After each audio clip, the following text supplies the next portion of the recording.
Out with the Apple I. I don't know if you guys can see it, but this thing is made of wood. The Apple II in 1977, a little bit more modern.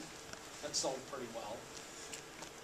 Apple Macintosh in 1984, which was an amazing product for them.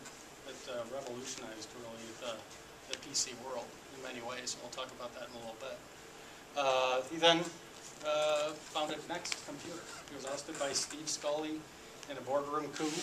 I think probably you guys have read about that. And didn't sit idle. He went and created a new company until he was invited back after Steve Scully was tossed.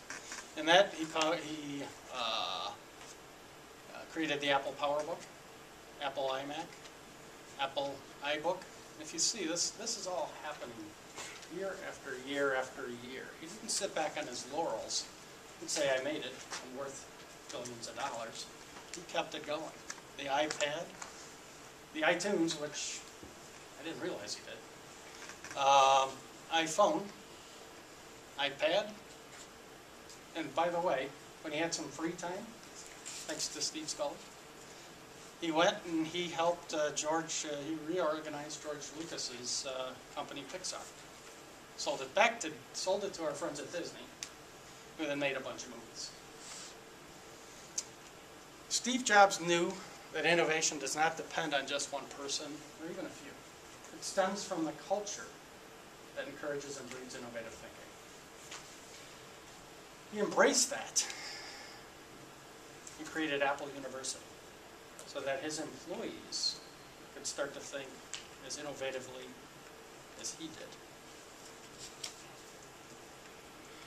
There's a great article, white paper, by Tom Peters, who's the author of In Search of Excellence, called Circle of Innovation, You Can't Shrink Your Way to Greatness. In that, he talks about the 5 keys of building an innovative culture. Key 1, take an internal innovation audit. Ask yourself the fundamental questions.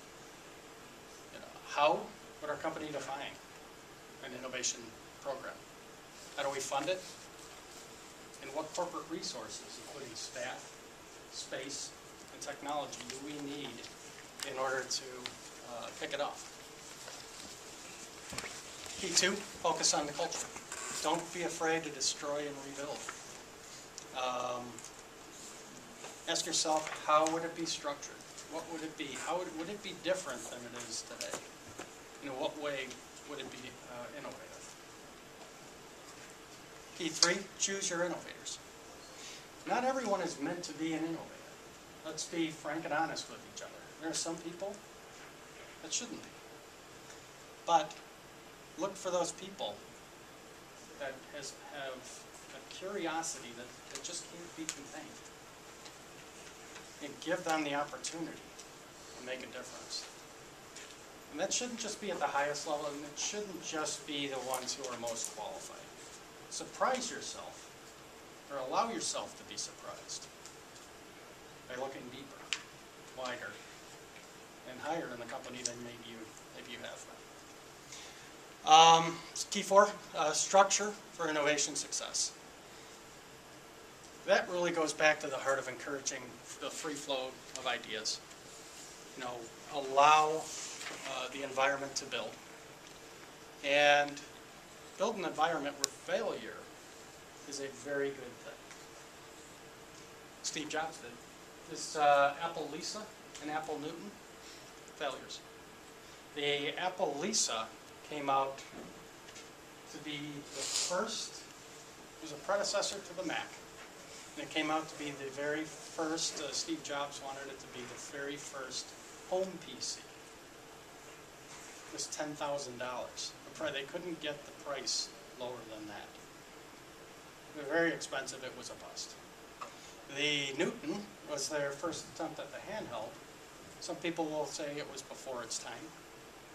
Other people will say that they pulled it because it was competing with the Mac market share. For whatever reason, it was a bust. There were innovative failures that just failed. But because of them, the mouse, the graphical user interface, and handheld computing all manifested themselves. Key 5, embrace prototyping. start by creating an innovation lab, perhaps.